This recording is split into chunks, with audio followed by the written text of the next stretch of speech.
Hello नमस्ते यहाँलाई LotusSoft and YoungTech मा धेरै स्वागत छ। म आज यहाँ हाम्रो एकाउन्टिङ सफ्टवेयरको हाम्रो यो कसरी सेटअप एउटा अनि आज म बैंकिङ सेटअपको बारेमा जानकारी दिन गइरहेको छु। हाम्रो कम्पनी यो स्टार्ट गरिसकेपछि हाम्रो सुरुमा हाम्रो बैंकिङ अकाउन्ट सेटअप गर्नुपर्ने हुन्छ। यसरी यहाँ हामीले बैंकिङमा क्लिक गरिसकेपछि यसरी यहाँ यो देख्न सक्नुहुन्छ अकाउन्ट ट्रान्सफर ट्रान्जेक्सन अनि रिकन्सिलिएसन। अनि सुरुमा हामी केमा जान्छ यहाँ अकाउन्टमा क्लिक गर्ने अनि अकाउन्टमा क्लिक गरेपछि हाम्रो यहाँ कुन कुन अकाउन्ट छ भनेर यहाँ यसो देखिन्छ। अहिले यहाँ हाम्रो के छ भने एउटा क्यास मात्रै छ। सुरुमा इनिसियल हामीले सेटअप गर्दाखेरि यसरी एउटा क्यास मात्रै हुन्छ अनि यो त्यही पनि यो 00 हुन्छ। अनि अब हाम्रो कस्तो हुन्छ भने सुरुमा साउन 1 गते फिस्कल इयर सुरु हुँदाखेरि हाम्रो त्यो ओपनिङ ब्यालेन्सहरू के छ कति छ भनेर यहाँ यसरी हामीले यहाँ सेटअप गर्नुपर्छ हैन। ओपनिङ ब्यालेन्स अहिले 0 छ भने 0 नै गर्ने हैन। हैन भने अब चलिरहेको बिजनेसमा ओपनिङ ब्यालेन्स 0 हुँदैन हैन। समथिङ समय अमाउन्ट ल मैले अहिले यसरी 1000 हाले हैन ओपन ब्यालेन्स। अनि ओपन ब्यालेन्स 1000 अथवा 2000 हाल्छु म हैन। 2000 हाले ओपन ब्यालेन्स। अनि यसरी यहाँ यतापट्टि यो हाम्रो लेफ्ट यसरी यहाँ डबल 0 वटा पैसामा देखाउँछ हैन। यता अगाडिको त्यसो भइहाल्छ ठीक छ। अनि यो फोन नम्बर क्यास यो क्यास भनेको पिडी क्यास हो हैन। यसले पिडी क्यासै भनेर लेख्न मिल्यो। हैन भने यति राख्यो हामीले अब डेफल्ट बनाउनु भने डेफल्ट हैन भने यसरी इनेबल गर्नु पर्यो यसलाई युज गर्नलाई हामीले। अनि यसलाई हामीले सेटअप गरिसकेपछि सेभ गरेपछि यो हाम्रो सेभ भयो ओपन ब्यालेन्सको लागि। अनि अब हाम्रो बैंक कम्पनीको कुनै पनि कम्पनीको बैंकमा अकाउन्ट हुन्छ एउटा अथवा एउटा भन्दा धेरै एउटा भन्दा बढी बैंक अकाउन्ट हुन्छ। त्यो एड गर्नलाई हामी के गर्ने त यहाँ एड न्यू गर्ने। एड न्यू गरेर अब यहाँ बैंकको नाम लेख्नु। सपोज अरु बैंक लेख्नु या चाहिँ अरु बैंक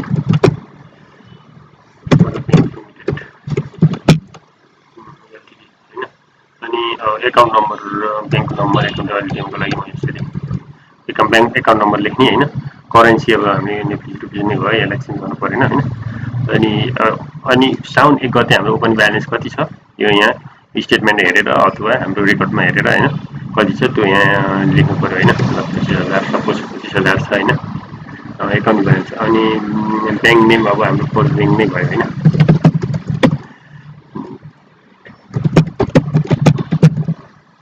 अरु बैंक भयो। फोन नम्बर अब फोन नम्बर छ भने फोन नम्बर अनि एड्रेस बैंक ब्रान्च ओपन गरेको ब्रान्च कहाँ हो त त्यहाँको ब्रान्च लेख्नु। सपोज अब हाम्रो बबरमोला बबरमोला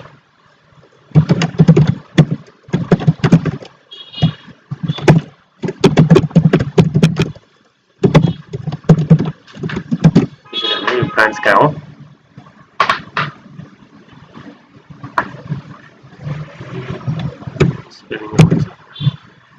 बबरमल काठमाडौँ नेपाल भयो हैन।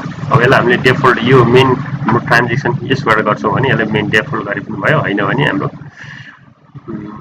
पहिलाको क्यास नै मेन भयो। अब हाम्रो कम्पनी हेरेर हुन्छ हैन।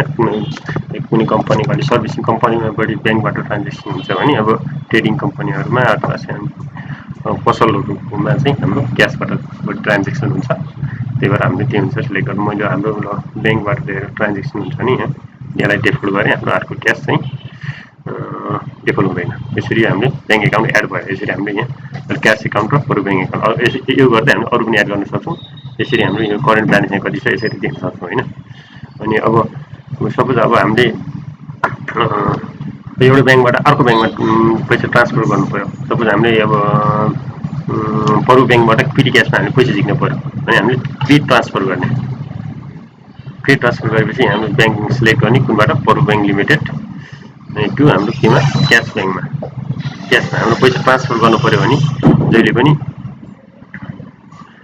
यसरी यहाँ ट्रान्सफर गर्ने। डबल एन्ट्रीबाट नहाल्ने यहाँबाट गर्ने। कति अमाउन्ट ट्रान्सफर गर्न लागेको हैन। अब यहाँ अमाउन्ट लेख्नु। सपोज मैले 1500 ट्रान्सफर गर्न लागेको। डेट कहिले हो अब डेट अब यहाँ हामीले डिसेम्बर 8 मा हामीले ट्रान्सफर गरेको थियौं। डिस्क्रिप्सन अब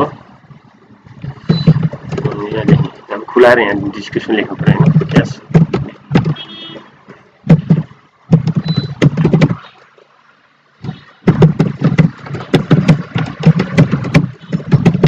यसरी अब डिस्क्रिप्सन यहाँ लेख्नु पर्यो पैसा ट्रान्सफर रेफरेन्स अब यहाँ चेक नम्बर छ भने चेक नम्बर अथवा के लेख्दा हुन्छ होइन अनि अब हाम्रो क्यास आयो क्यास इएमआई अब अर्को एउटा ब्याङ्कबाट अर्कोमा गएको भने यहाँ ब्याङ्क ट्रान्सफर गरे हुन्थ्यो होइन ठिक छ क्यास होइन क्यास अनि हामी यति गरेर सेभ गर्ने अनि यसरी गरेर सेभ हुन्छ हाम्रो ट्रान्जेक्सन पनि यहाँ यसरी एमाउन्ट देखियो ट्रान्सफरमा देखियो अब हाम्रो यहाँ ट्रान्जेक्सन कारोबार सबै ओभरअल के कारोबार भइसकेको छ भने हाम्रो यसरी यहाँ यसरी देखिन्छ हाम्रो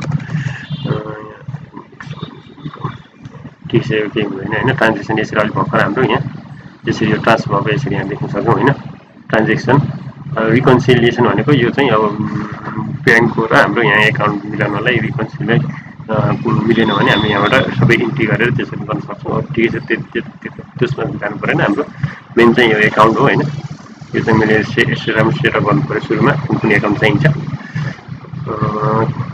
एकाउन्ट सेटअप गरेपछि अनि हामी त्यसपछि अरू पेमेन्ट गर्दा वा रिसिभ गर्दा हाम्रो के हो हाम्रो ट्रान्जेक्सनहरू ब्याङ्कमा अब यहाँ त्यही अनुसार हाम्रो ट्रान्जेक्सन हुँदै गएपछि हाम्रो यहाँको यो एकाउन्टिङ सफ्टवेयर र ब्याङ्कको पनि सबै हाम्रो डाटा इन्ट्री गऱ्यो भने ठ्याक्कै मिल्छ त्यही अनुसार हाम्रो यहाँ पैसा घट्दै जान्छ अथवा आएको गएको भएर हाम्रो आजको भिडियो यही ब्याङ्किङ सम्बन्धी मात्रै हो त्यही अनि यो भिडियो यति नै गर्न चाहन्छु यहाँलाई थप जानकारी चाहिएमा हाम्रो कम्पनीको वेबसाइट यो भिडियोको तल डिस्क्रिप्सनमा दिएको छ जसमा हाम्रो यहाँले सबै इन्फर्मेसनहरू फोन नम्बर कन्ट्याक्ट लिएर सबै क्लियर पाउन सक्नुहुन्छ अनि त्यहाँबाट डाइरेक्ट वेबसाइटबाट कन्ट्याक्ट गर्न सक्नुहुन्छ होइन भने हाम्रो फेसबुक पेज पनि कम्पनीको फेसबुक पेज पनि यहाँ डिस्क्रिप्सनमा भिडियोको तल डिस्क्रिप्सनमा दिएको छ त्यहाँबाट यहाँले हाम्रो फेसबुकमा पनि कन्ट्याक्ट गर्न सक्नुहुन्छ अनि थप जानकारीको लागि चाहिएमा यहाँले त्यसरी सम्पर्क गर्न सक्नुहुन्छ